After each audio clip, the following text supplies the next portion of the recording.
Welcome back to Just a Dude podcast, where we dive into stories that inspire and entertain. I'm your host, Nathan, and today I'm thrilled to have with us an author whose journey has taken her across the landscapes of America and through the depths of personal transformation. We're talking about Teri M. Brown, the author of 10 Little Rules for a Double-Butted Adventure. Teri's story isn't just about cycling across the country on a tandem bike. It's about healing, growing, and learning from every mile. Joining us today is Teri Brown, a woman of many talents and stories. Born in Athens, Greece, and now calling the North Carolina coast home, Teri has transformed her life's experience into compelling narratives. From her days as an Air Force brat to her recent cross-country cycling adventure with her husband, Bruce, Teri has lived a life full of unexpected turns and profound lessons. She's not only an award-winning author with a diverse portfolio of both fiction and nonfiction, but also someone who has learned to navigate life with a set of 10 little rules that she shares in her latest book.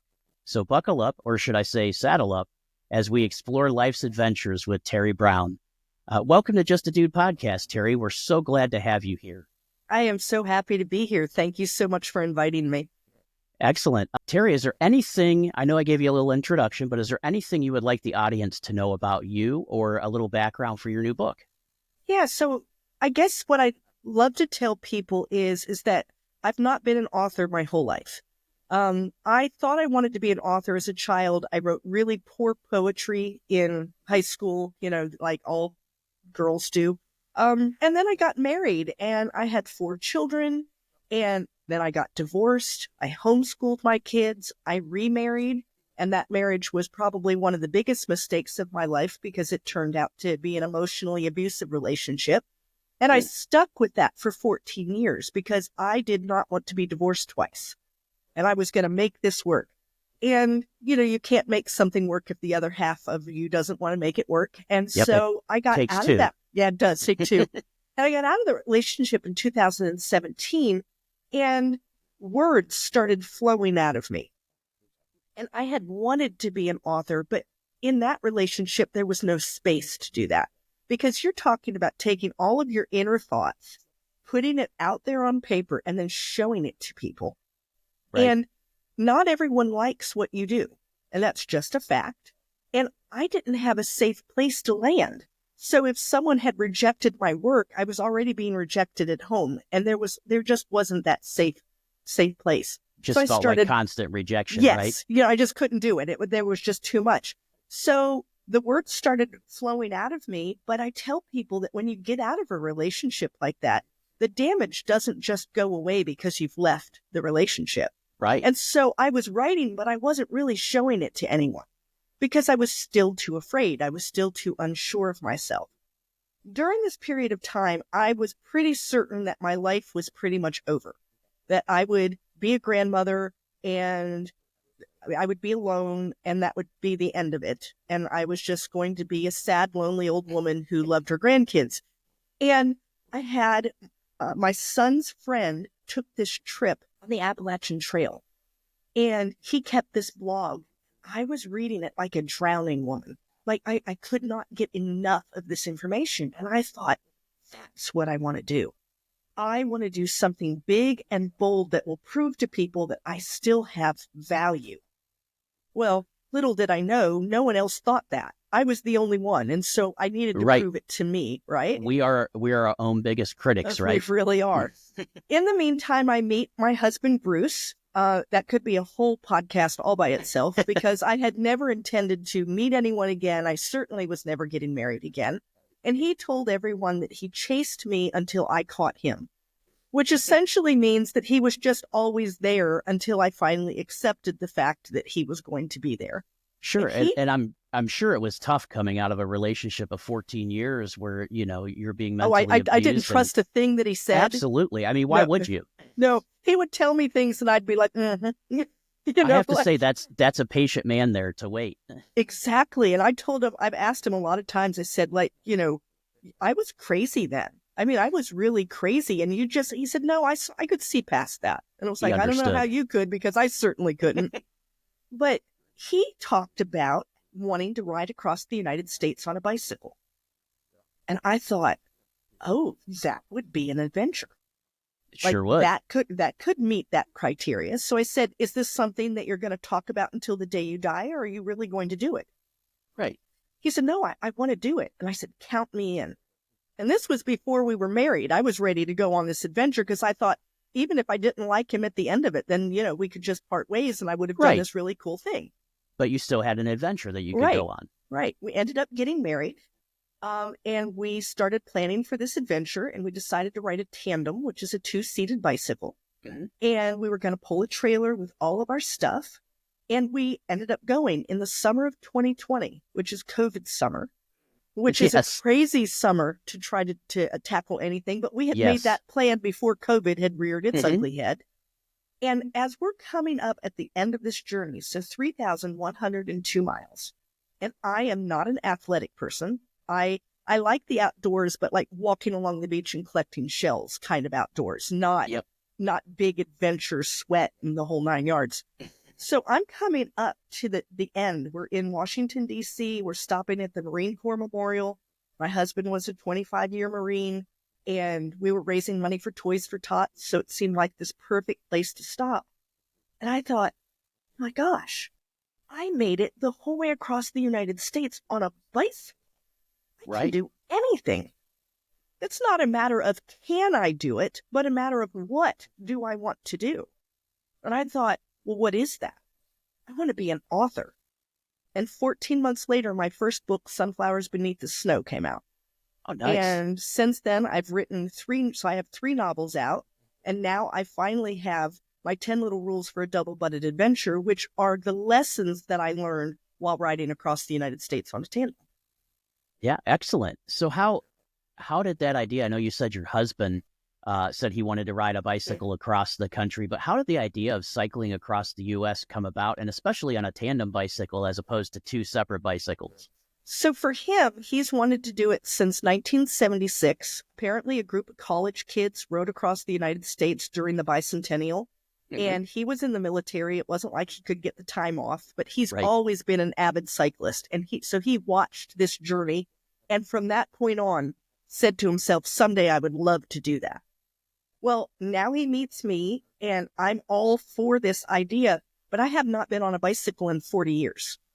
So there is no way, there's no amount of training that is going to get me up to speed with him, who has been riding nonstop since he was a teenager. It's impossible. I cannot do enough. Right. And so he said, what if we do the tandem? Because you're never, you're only as fast as the slowest person. You can't push it any faster than the person who is the worst of the two of you, right? Mm-hmm. Yeah. And I said, I don't know, would you feel okay with that? I mean, this is like your big dream.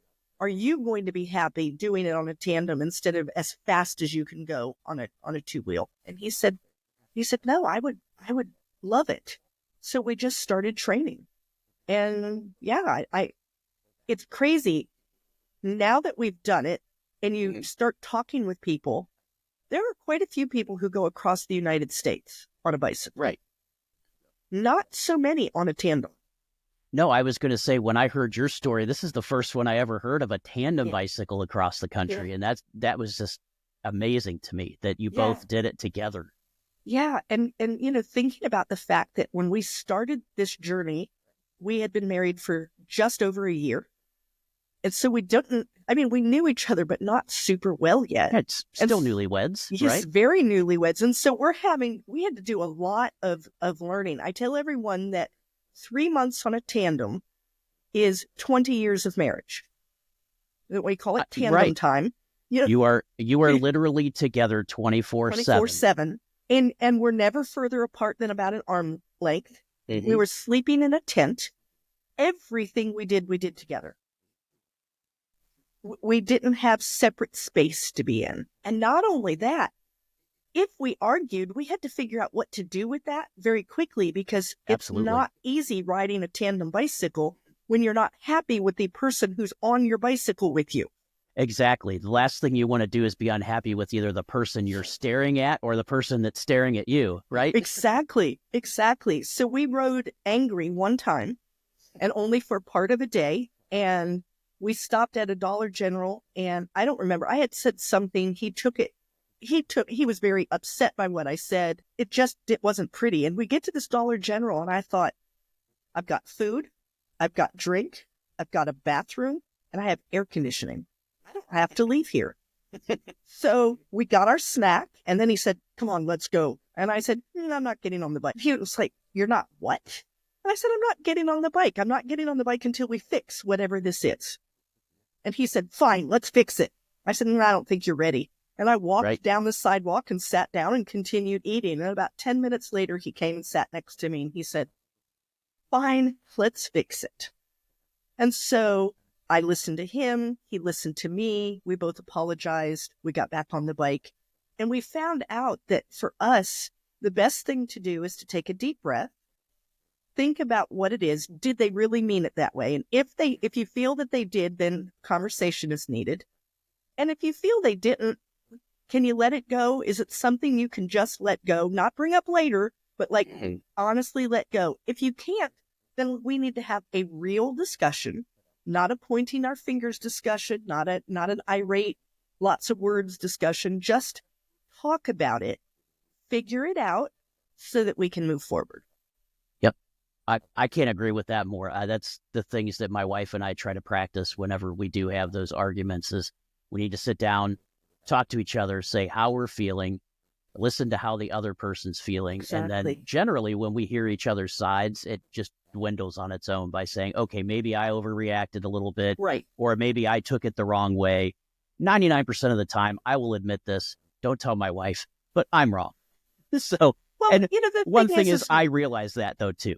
Don't we all though sometimes take things? We hear something and our Absolutely. Immediate response is, I can't believe they said that. And then when you talk to them about it, they're like, oh, I actually meant, and they tell you what they meant, and the two are so far apart. And even saying, I don't even remember saying that. Did I say that? I'm sorry. I certainly, wow. Yeah, when he told me whatever, I don't even remember now what it was, but whatever it was, he told me, and I thought, I don't think I meant it that way, but I'm sorry that it came across that way. I really am. And I will try to do better to not do that. And he said, and I will try to give you a little more leeway, understanding that sometimes things are just said. And I said, great. Can we get back on the bike now? And off we went. It was, That's awesome. So was that kind of your, I have to assume that's not your first argument, right? As a married couple, but no, probably... it was not the first one, but it was the first one that really mattered because we needed to be able to do something together. Exactly. You couldn't just go in different rooms or you go do something and your husband go do something else. You literally just wait stuck for together. It to go away, right? Yes. Right. And I think that's probably what we had done up to that point is you'd have a little bit of a tiff and then I'd go to my office and he'd go to the garage. And then by supper time, it was kind of like, what are we upset over? I don't even remember. And we would eat supper and it was over. But we're on a bicycle, moving together, pulling a load. And you just cannot do that when you can't communicate with the person in front of you. He was in front, I was behind. I was talking to him and I'd get one word, yes, no, answers back. It just wasn't any fun. And it was like, we don't want to do this the whole way across the United States. This stinks. Yeah, that would be a lousy 3,000 miles for sure. It was probably already hard enough on a bicycle, on a tandem bicycle. But if you're mad or have arguments, that makes for a long 3,000 miles. Exactly. So on your trip, and I don't want to get, too much about the specifics because I want people to go through the books, but did you plan it all out ahead of time? Or was it just kind of like, we're going to ride till we get tired and then we'll stop? How did you guys plan out your trip? Okay. So there's me, and then there was how it really happened. Okay. So before we even left North Carolina and we flew all of our stuff out to Oregon and we started in Oregon, I sat out at the kitchen table. I figured out how many miles we were going to go every day. I figured out where we were going to stop. I had it all in a notebook. It was perfect. Unfortunately, on day one, we didn't get as far as I thought we were going to get. That's okay. I just rearranged, made it all work. Day two, we also did not get as far as I thought we would. And so I rearranged. Day 3, I threw it out because Yeah. it was obvious that there are too many variables. What is the weather like? What are you feeling like? How bad are the hills? Yep. Did you have a flat tire? Did you have more than one flat tire? Because we've had that happen. Did you have, did the food that you ate for lunch not sit right? Yeah, didn't think about that one. You know, Exactly. is the humidity unbearable? Is the wind blowing against you? All of those things that you cannot plan for at the kitchen table. Yeah, So so the you tried to reality plan was, for all that, yeah, but you can't, I mean, yeah, my wife and I did a cross-country trip for 2 weeks. I call it cross-country, but we started here in Ohio. We went all the way out to Wyoming and then down to Arizona and then came back. And so it was a long trip. It was like, I think 7,200 miles that we drove with a camper behind us. So kind of similar, but it was so hard to plan that out with a vehicle where I know that, all I got to do is push the gas pedal harder. I right. cannot imagine how that would have been with a bicycle where you can't just push a gas pedal. You are the gas pedal. You are it. Yeah. I was asked several times, is that an e-bike? And I said, only if my name is E. That's Exactly. so yeah, so what eventually then happened is that we got to the point at night, we would look at the map and we would look at where are some places we could stop. And we would pick place 1, 2, and 3. And as we're approaching that first stop, hey, how are you feeling? It's 12 miles between this stop that we're coming up on and the next one. Do you have 12 miles in you? If the answer was yes, we went on. Okay, we're getting up to stop number 2. We can stop here, or we have 13 miles between here and the next stop. Do you have 13 miles in you? The answer is yes, we went on. If the answer was no, that's where we stopped. So we did a little bit of planning. Sometimes there was nothing to plan. There's nothing between here and there at 70 miles, and you have to make it. There's no choice. That is the choice. So, you just had to do what you had to do. Actually, I was just curious about that because I know that it's got to be, if you're a planner, that would be probably extremely tough. That my wife is the same way. So you and her would probably get along well. But I'm the type of person where I think, hey, let's plan a trip for this weekend. And she's like, oh, no, that's too spontaneous. And I'm like, well, it's Tuesday. We've got, 4 days that I can plan this. And no, I need weeks, months. Yes. So I tell everybody, I love spontaneity. As long as you let me know it's going to happen and I have it in my calendar. Exactly. Today I'm going to be spontaneous. I love that. That's perfect. I got to share that with my wife for sure. She'll love it. So the journey obviously was a big thing, but you came up with some rules, right? During your trip. Can you share some of your 10 little rules that you learned from the journey with us? Yeah, I will. So first I want to let you know that I don't think that these rules are something new. You've probably had this thought at some point in your life. And I also don't want anyone to think that these are the only 10 rules. Sure. These are the ones that mattered the most to me. And at the end of every chapter in my book, I ask some self-guided journaling questions and allow you then to go and make little notes. Create your own rules. These are just kind of like a guideline of what helped me. And I hope what does is that inspires you to go and figure out like what is going to help you live an adventurous life, whatever adventurous means to you. That doesn't mean you have to be on a tandem. So you're giving a set of rules to help people, to guide them to either enhance or even use them because, hey, they might be practical, or enhance them or change something. Just get people thinking about how they can improve their life. Exactly. So I'm going to tell you about 2 of the rules. Okay. The first one is never quit on a bad day. That's my rule number 9. And this happened because we had a 70-mile day. No choice. It was hot. The wind was against us the whole day. Did I mention it was hot? Yeah. We had the rear tire went flat 3 times. And in order to change the rear tire on a tandem bicycle when you're pulling a trailer, it's a major thing. You have to unhook everything, unload everything. So we had 3 flat tires. We went through one valley in which the mosquitoes were so large, they were about the size of your fist. Oh. They were ginormous and they were just it was horrible. We get to the end of this day. we're so exhausted that we get to the city limits and my husband stops the bike. I said, what are we doing? He says, I have to rest. We rested 2 more times in the next 2 miles. The first motel we got to, we decided that was it. It was to call it a motel is kind. Okay, it's kind. But it had a bed, it had running water, and across the street was this restaurant called Flip Burger.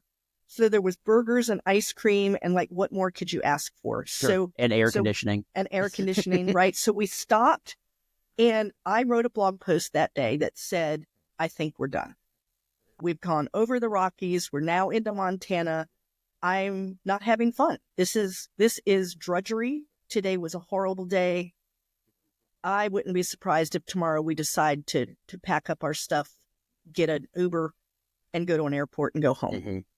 And I was writing a blog, and so people are reading this, and I had a friend reach out to me, and she said, hey, what you've done so far is amazing. And if you quit today, you could hold your head up high because there are few people that you know that have ever ridden a tandem bicycle across the Rocky Mountains.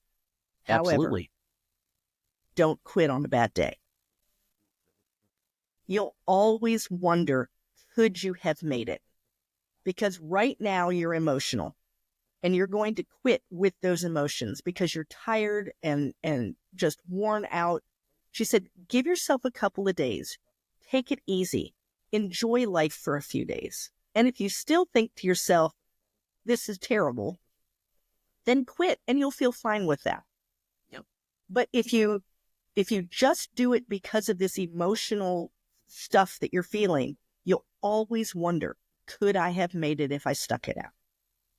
Yep, that's an amazing point because you think of that if you do quit on a hard day, if you take a little break, like you said, and just take a break, step away from the situation for a little bit, think it over, let the emotions wear down, then you have a more logical sense of thought then that you can put towards it. You can do things like your pros and cons list. Absolutely. When you're emotional and exhausted, your pros and cons list doesn't mean anything. There are no pros. There's a million cons. You're even making things up. I didn't like the way my shoelaces felt. I think anything could be on that cons list. Well, the next day we did decide to ride, but it was a short day. It was the best day, one of the best days we had. The wind was behind us. There was a storm back behind us that blew us into the next town. There was a point where we could not spin any faster because the wind had us. It was fabulous. And at the end of that day, it was like, we can keep doing this. Because we were no longer exhausted. We had second breakfast at 10:30. We were in our hotel by noon. We didn't camp that night. We actually had a hotel. We slept for 4 hours, got up, ate dinner, went back to sleep, slept for 12 hours. Well, then we were perfect, ready to go, right? Bright-eyed and bushy-tailed, right? Exactly. So we have used that idea of never quit on a bad day over and over and over again. There are those times where you're just frustrated and you just want to throw everything and say, I am done. And at that moment, you're done. But what will happen after a good night's sleep? A little bit of protein, maybe a vegetable or two, Make sure you're not hangry, right? Yeah. And so the don't quit on a bad day has been something that has helped me through those moments when you want to quit and then you think, okay, why don't we give this maybe a date? Like if I still feel this way a week from now, then maybe this isn't the right project for me. Right. And then when you make that decision, and you can, there's nothing, I'm not ever saying don't quit. Sure. I'm just sometimes saying, we just have to quit. There's not. Sometimes you look at it and you say, this is no longer good for me. Yeah, it's not beneficial. It's not good for my health or lifestyle, whatever it may be. Yeah. Right. But you want to do it when you can do that logically, when you can be in your logical brain instead of your emotional brain. And I learned on this trip that I have a very, very active and large emotional side. I mean, I've always known that, but it was very apparent on this trip. Showed up quite a bit. Yeah. Huh? And I'm one of those people that when something bad happens, I have to cry and rail and throw my arms around and say the world is over. Everything as I know it has ended. Woe is me. And once I've gotten that out of my system, I can take a deep breath and say, Now, what do I need to do? I can't do that beforehand. I have to let all of that junk out. And you have a process. And for me, that works. The first time that happened, my husband didn't know what to do with it. I'm standing on the side of the road. We're in the only shade we've had for miles. There's cows standing here in the pasture, and I'm just sobbing. He tries to like hug me and pat me, and I shrug him away. I don't want him to touch me. It only makes everything worse. So I cry. He just stands there looking very distraught, isn't sure what to do with me. I dried my eyes. I threw my leg over the bicycle and I said, well, come on, let's go. And he looked at me and he said, what? And I said, well, we can't stay here. I mean, the next hotel's 10 miles from here. We got to go. Man, we can't sleep here. And he was pretty shocked at the change from this, quivering, crying, massive thing to logical, we have 10 miles to go and we're not getting any closer by standing here. And he learned through the trip, I'd start to cry like that, and you'd see him, he'd get out a snack. He's just waiting because he knows it's going to take me a few minutes. Yeah. He knows it's your process to process items. Absolutely. Yeah. And so that was pretty interesting. Yeah. Now, my other one that is a favorite is rule number 3. And there's a little bit of a sad story to it. So I'm going to kind of preempt it and let you know. My husband was diagnosed in June of 2022 with glioblastoma, which is an incurable brain cancer. And he passed away 3 weeks ago. Oh, I'm so sorry to hear that. Yeah. So it's been, he for 31 months, he fought the battle, and then there wasn't anything left to fight, and he stopped. So on the day that he passed, I had been waiting for my author copy of this book, the do not sell, author copy. And it came about 45 minutes before he passed away. And of course, he doesn't have his eyes open at this point, but I crawled into bed with him and I'm telling him all about the book. And I laid my head on his shoulder and I started to read it out loud to him. And I read the introduction. I read rule number 1 and all about it. Rule number 2 and all about it. And then I said, rule number 3, do hard things. And he died right then. And he hadn't been able to speak in 2 months because of where the tumor was. Right. And I feel like it was both me telling him he could do hard things, which was leaving, which was not something that was easy for him because he's a fighter. He was a Marine for 25 years. You don't just I'd give have up, to say right? with him being a veteran, I'm sure that fight was in his vocabulary every day. Every day. And then I think the other thing it was a reminder to me that my next several weeks, several months was going to require me to do hard things. That was his reminder. So it was, for the longest time, never give up on a bad day was kind of my mantra. But since he passed, I now have do hard things. And I'll get up in the morning and I'll think, oh, I don't want to do this day. And then I hear his voice and I think, do hard things, Teri. And then I just get up and get the day started. Because we can do hard things. It isn't going to kill us. In fact, we have a lot more in us than we know we have. And I think time shows us that time and time again, doesn't it? When we think we have no more, somehow we get more. Well, and I look at like these endurance athletes who they talk about hitting the wall, and their body is done. If they listened only to their body is completely done. There's nothing left to give. You need to stop. We're dying. And their mind says, oh, no, we're not. We have more. And it's the mind that pushes them through that and allows them to finish that race. And I think all of us have that. We may not be an endurance athlete, but we all have the ability in our mind, that will, that you can say, no, we are moving forward. Even if everything else around you is screaming, no, you're not, you need to stop. So that's my new rule. Rule number 3, do hard things. Do hard things. And I can't imagine, and again, that my heart goes out to you with that being so fresh. But one thing that I'm sure that you're probably glad of is that you have this book that essentially, even though I know you wrote it, you guys got to write together. Yes. And so you'll always have that piece of him with you. And the fantastic thing is the last few weeks were very difficult. Being a caregiver for someone who's dying of cancer is not pretty. And I had even said to my therapist how I was very worried because my memories seemed to all be focused around medical stuff. That wasn't pretty and it was very difficult. And he assured me, he said, with time, it'll get better, da-da-da-da. Well, very shortly after that, I started promoting this book is coming out. And I needed to start promoting it. I thought, well, do hard things. And so I got on the first podcast and then I've been on a few more and I get to talk about him. And I'm not talking about medical equipment. And I'm not talking about procedures and doctor's appointments. I'm talking about the ride that we took and going over the Rockies and seeing the horses and all of the things that we did. And it has brought an immense amount of joy to be able to do that with this book and realize he's not here, but he's still with me. He's still here. And he's going to be in ink form forever. Now that you wrote the bite, the book, were there any rules that you discovered or found that were extremely difficult to follow? Oh yeah, most of them. Most of them.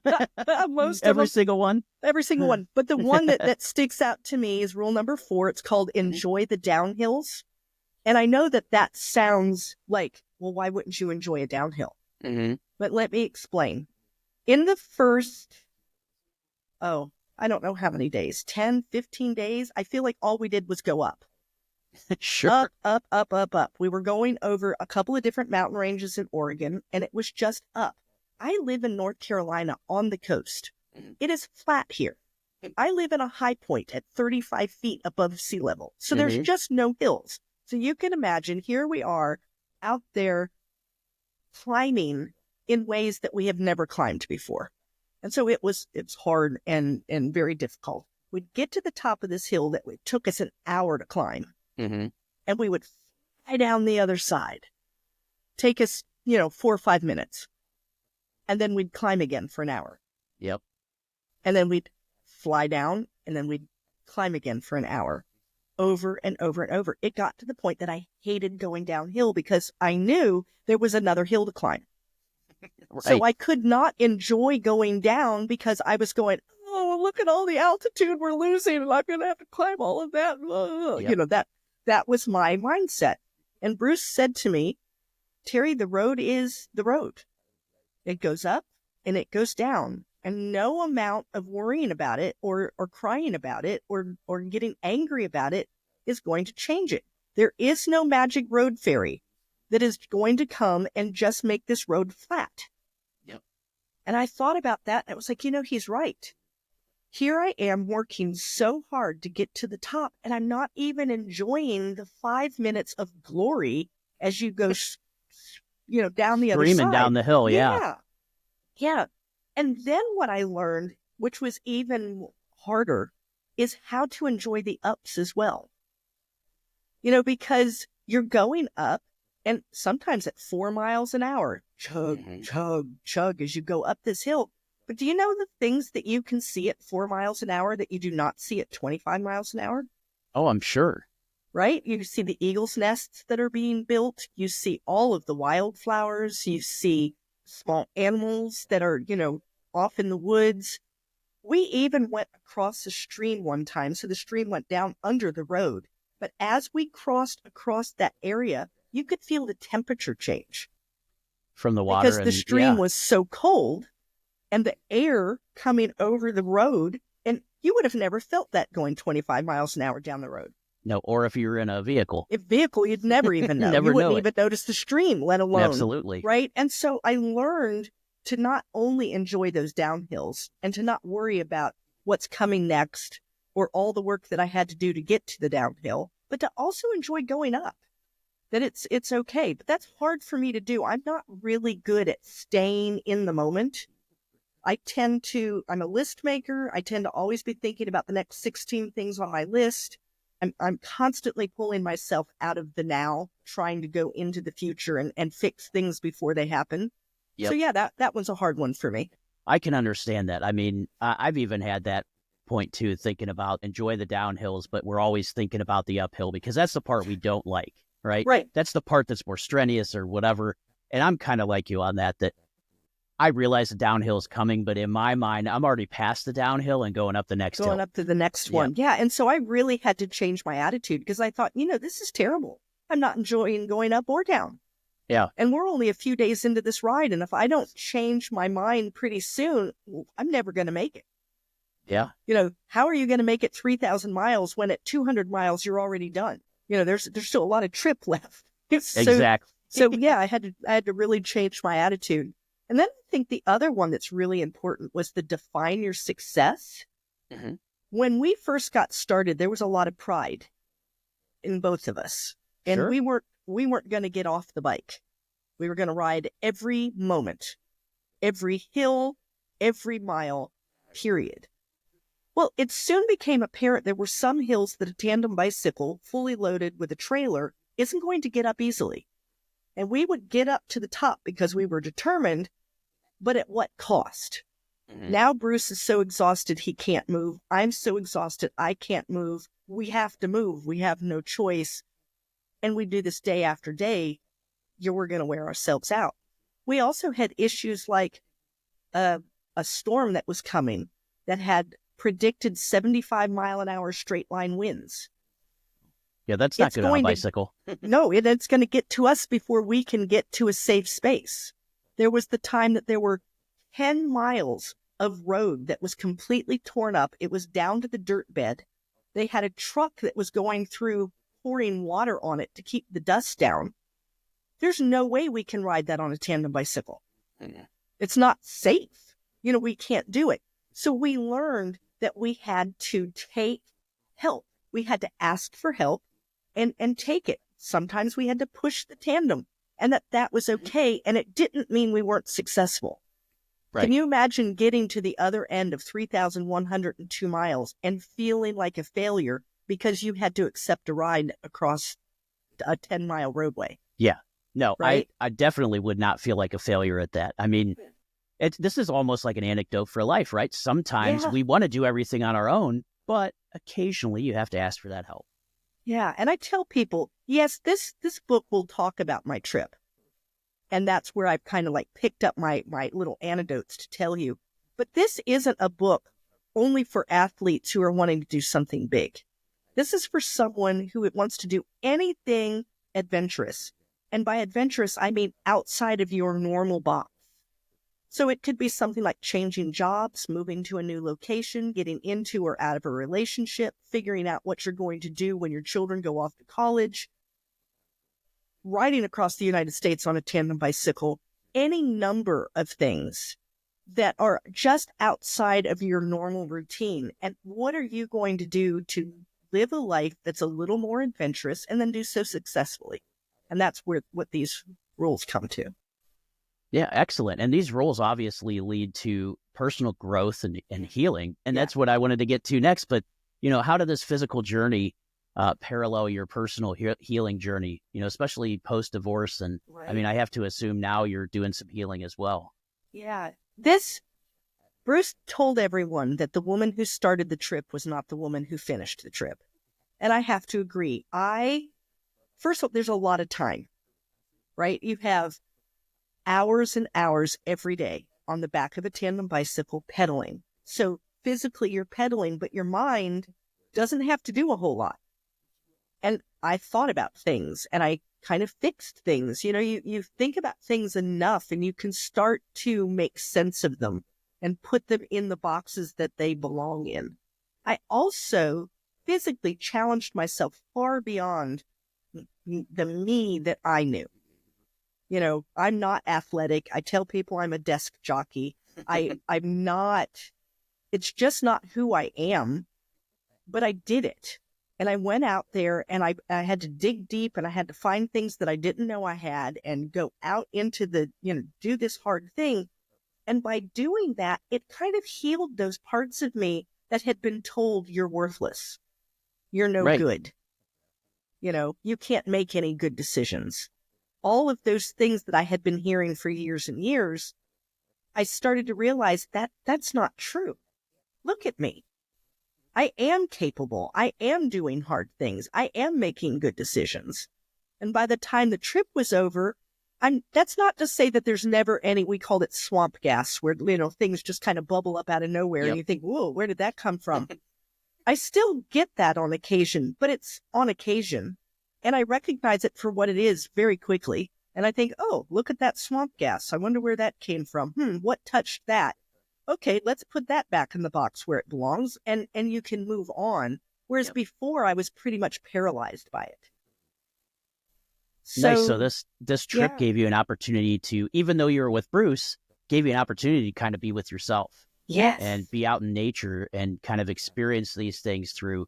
I'm sure that everything that you saw on the trip probably inspired some type of thought and probably led to the self-discovery, essentially. I think nature, I think physical activity, I think stretching yourself in ways that are hard, that are kind of beyond your normal, are all perfect for growth. And that's Absolutely. what we need. If life were easy all the time, it was just a perfect straight line and we just went from point A to point B, we'd learn absolutely nothing. And we'd probably be bored as heck. We'd be bored to death.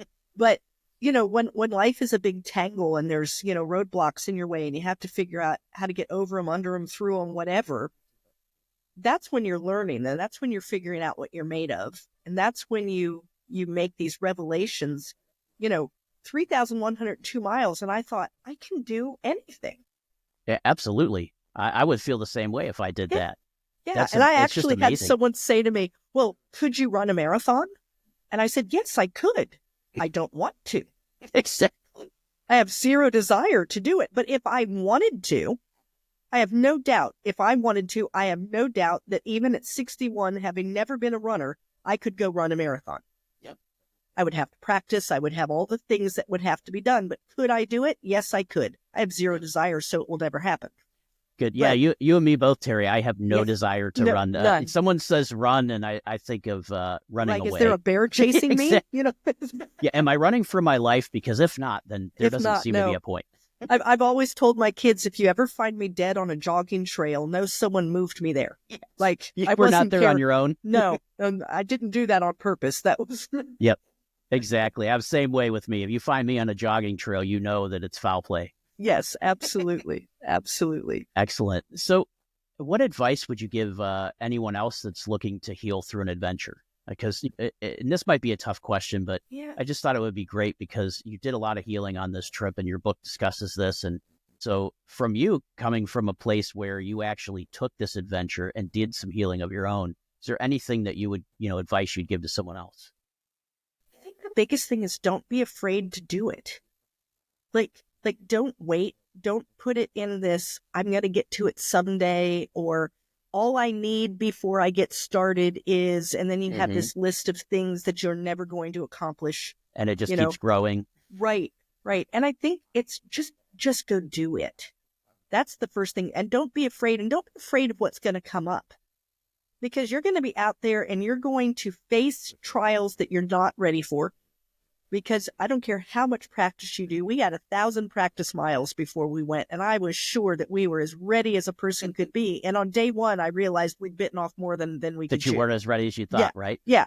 And so there's no amount of getting ready that is going to actually make you 100% ready. So you're going to hit these roadblocks, things you weren't expecting. Sometimes they will feel too big. Sometimes it will feel really scary. But don't let it frighten you away. Go ahead and take that bull by the horns and see where it takes you. Don't be afraid to look down deep and see what that bubbling yuck is. Look at it, explore it. The best way to heal is to bring all of that yuck out into the daylight and expose it to the light and take a good hard look at it, realistically looking at it. Yep. Am I really worth nothing? Well, no, I am not worth nothing. And here's my proof, Yep. And so we can put that aside. Is this really true?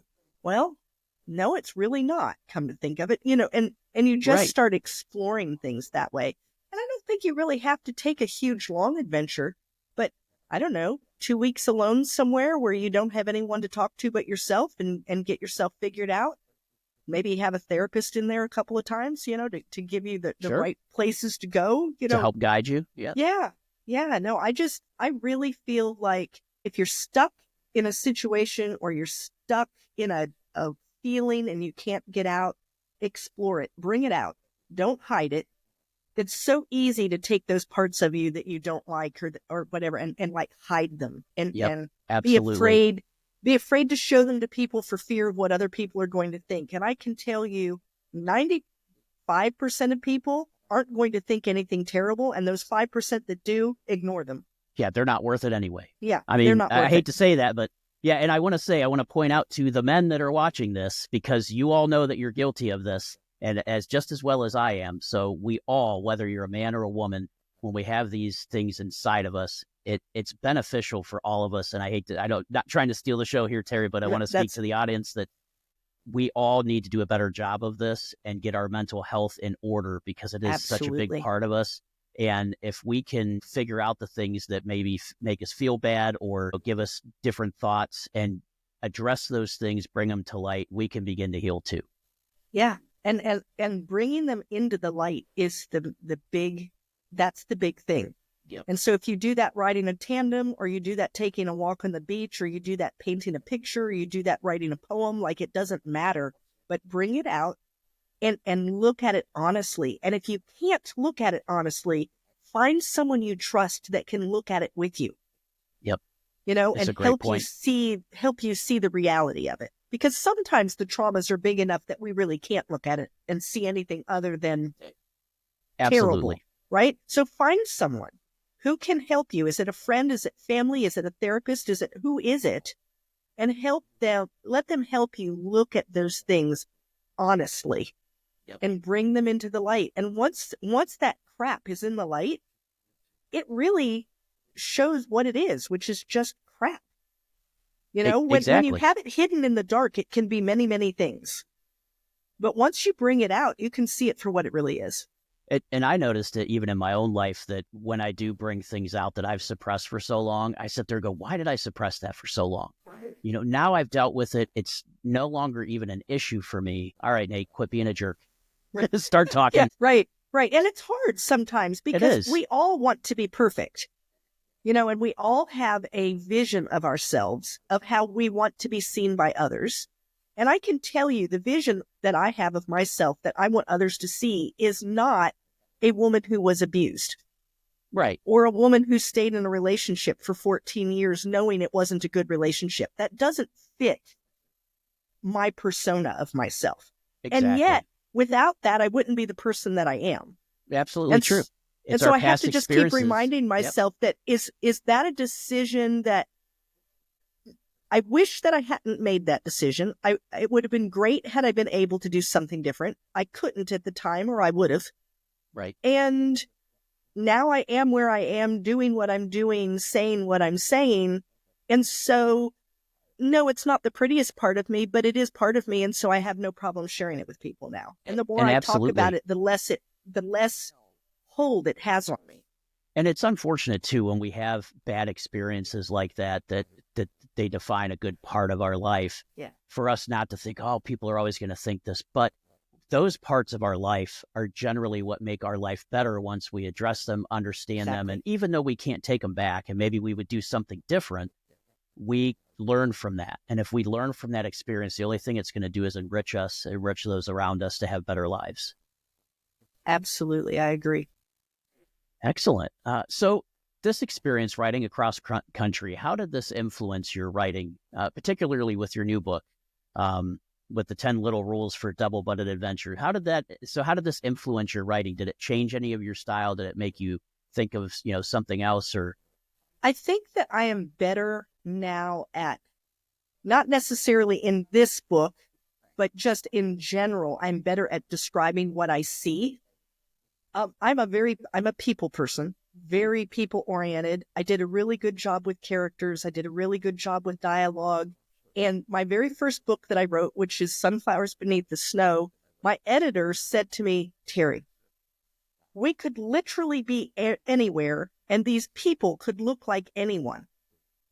I need more description. And it's like, but I've used I saw so much and I felt so much. And now when I think about, okay, what does cold feel like? I can pull back to, that night that I was really cold, that I couldn't get warm. And, we saw our breath inside the tent and, those things. And so you start to be able to pull from some of your own experiences. So I think that has helped. And then more than anything, what it did was it's given me confidence that I am a good writer. Here is my work.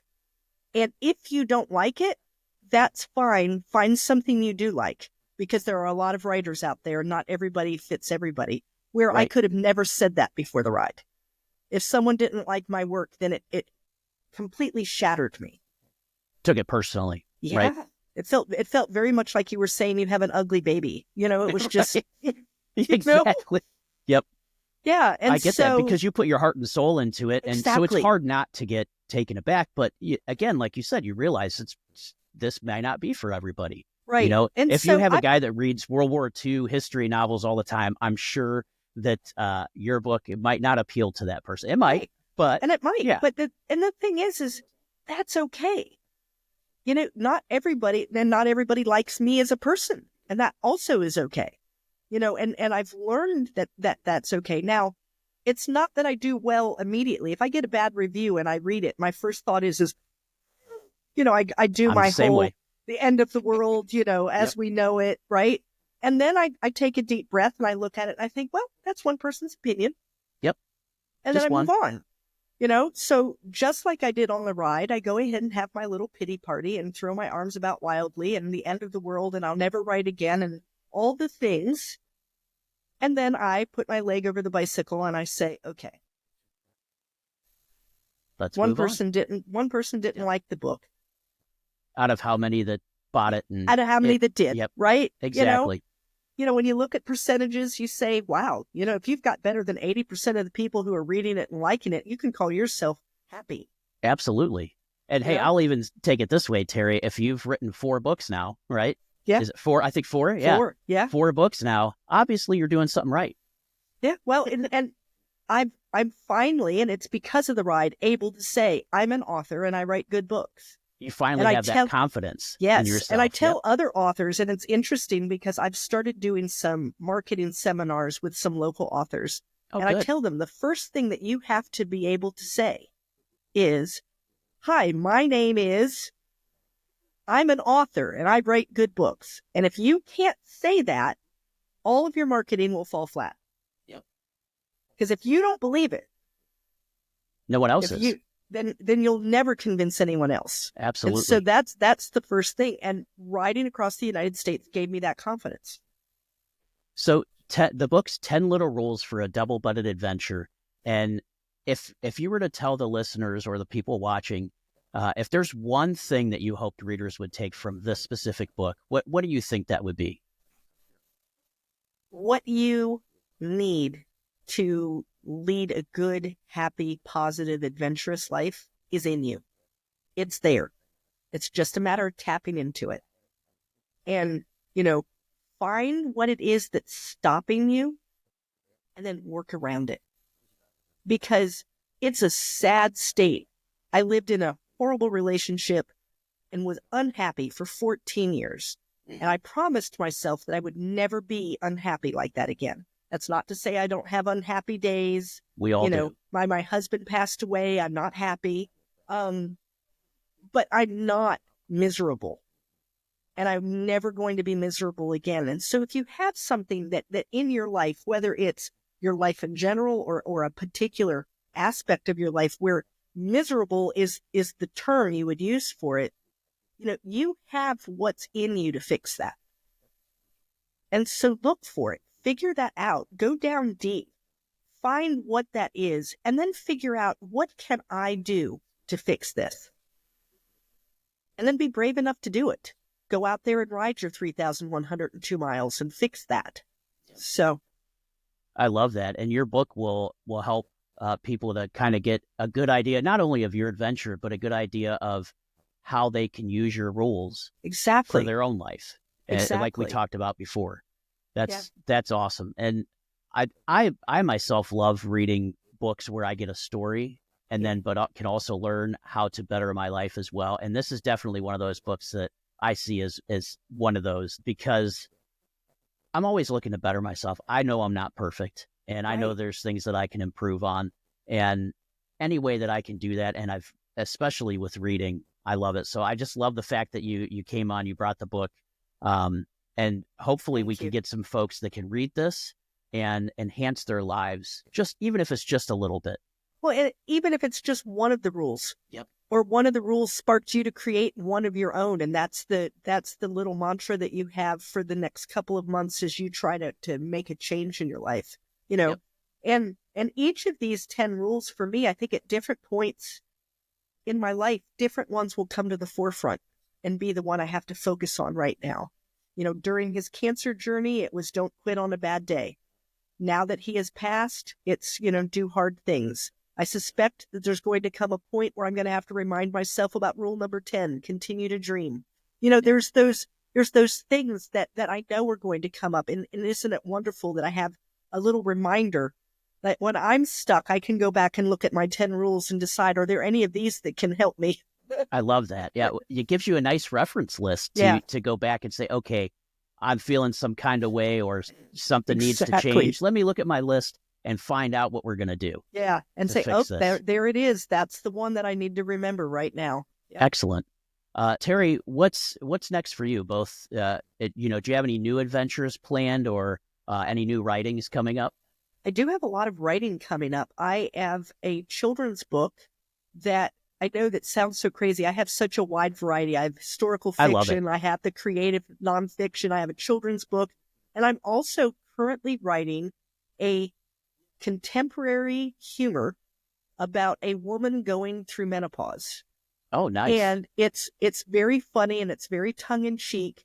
And though it's funny, I also kind of want to bring in some of the medical bias that's aimed at women. Because, women go in and they complain about things. I've talked with so many women who, they've been complaining for years, and it took the doctor, 8 years to decide that what they needed was a hysterectomy. Right. Whereas if it had, and this will sound, I'm not trying to get on a soapbox, but if it were a man, they would have listened to him right away. Right. With a woman, it's like, oh, now you must be hormonal. Take 2 Tylenol and call me in the morning. Yeah. Yeah. And get out of my office. Exactly. Right. And I've even experienced that from being a husband, of seeing my wife go through some things with the doctor. And it's like, she goes in and tells them what's going on, and they just didn't listen. They just blow it off. Right. And believe it or not, we ended up sending her to a functional nutritionist, who does everything naturally. And now she doesn't have the problems and no medicine. So I I don't recommend that for everybody, but I just wanted to give the point that I've even noticed that from my point of view with my wife. The other thing that I've noticed is as you get older. So now, instead of just blaming it on my sex, they also blame it on my age. Oh, well, you're over this age. So yeah. You can expect to feel that way. Well, that's all well and good, but yesterday I didn't feel that way, and today I do. And usually aging doesn't happen in an evening. So and it's not one of those things where if I feel it today, I'm probably going to feel it tomorrow too, and the day after. That's what I think of the aging pains. Right. Not, I didn't feel this yesterday. I felt it today. I don't feel it tomorrow. And then 3 weeks it comes again. It's like, no, that's not aging. There's something different going on. There's something going on. And so there's that idea. So even in my humor book that I'm writing, I always do try to touch on some social issues and things. So those 2 things, and I actually have another historical fiction idea, but I keep telling it to hush up. I don't have time to do it right now. I have to finish up these other projects first. Right. So, yeah. Well, make sure you get it down on paper, at least the idea. I have the idea down. I do have the idea down in a couple of quick little notes. And so whenever it pops up in my mind, I say, shh, I have you down. Nope, not yet. You're next. Yeah. Excellent. Are there any additional rules that you've seen there that you might be working on in your life? Nothing at the moment. I think that I'm really stuck on the do hard things just because I'm 60, right? I'm 61. I have had 2 failed marriages. I had a wonderful marriage that has ended in my husband passing away from cancer.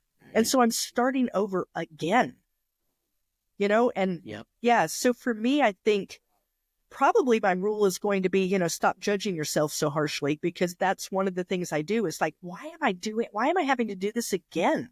Like, Yeah. what is wrong with me that I'm having to do this again? And it's like, that's some of that old, gas stuff coming up, that I'm going to have to look that at. swamp gas is coming up. Yeah. Exactly. Yeah.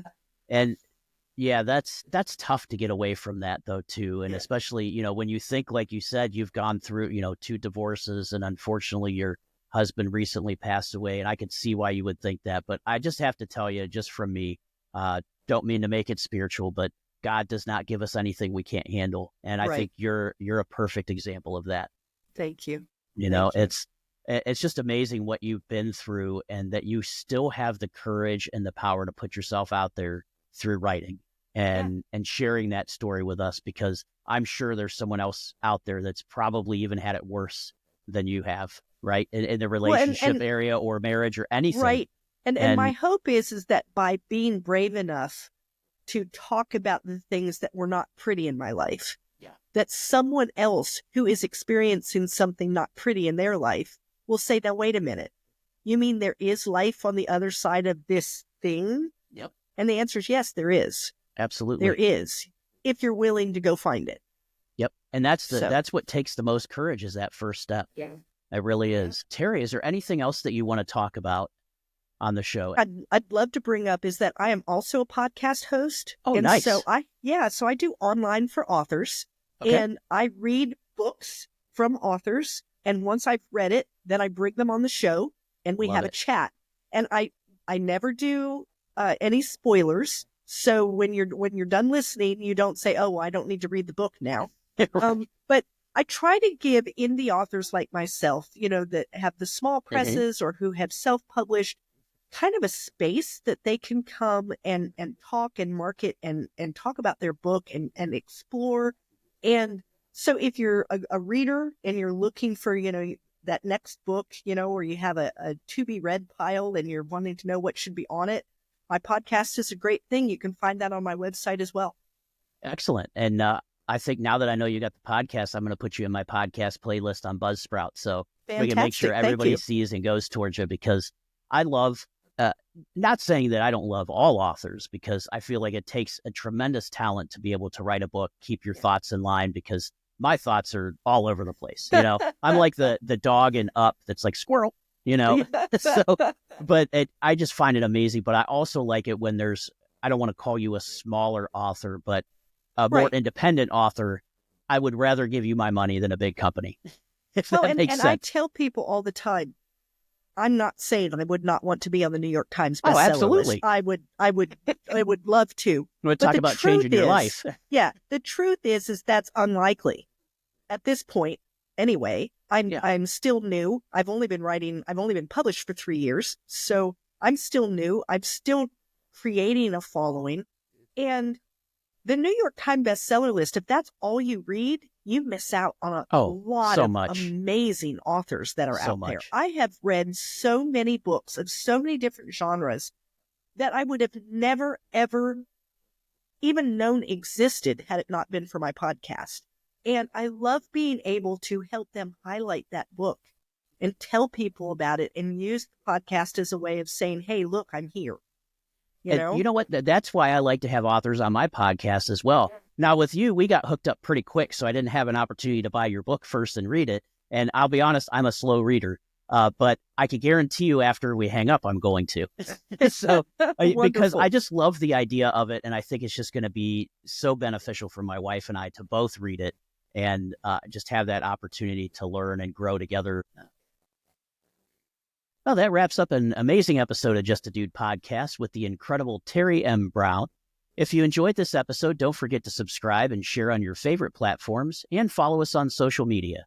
Today, we journeyed through her cross-country tandem bike adventure, explored the deep personal growth and healing she experienced, and discussed how those experiences translated into her book, 10 Little Rules for a Double-Butted Adventure. Teri's insights on life's rules for resilience, embracing challenges, and finding joy in the journey have truly been inspiring.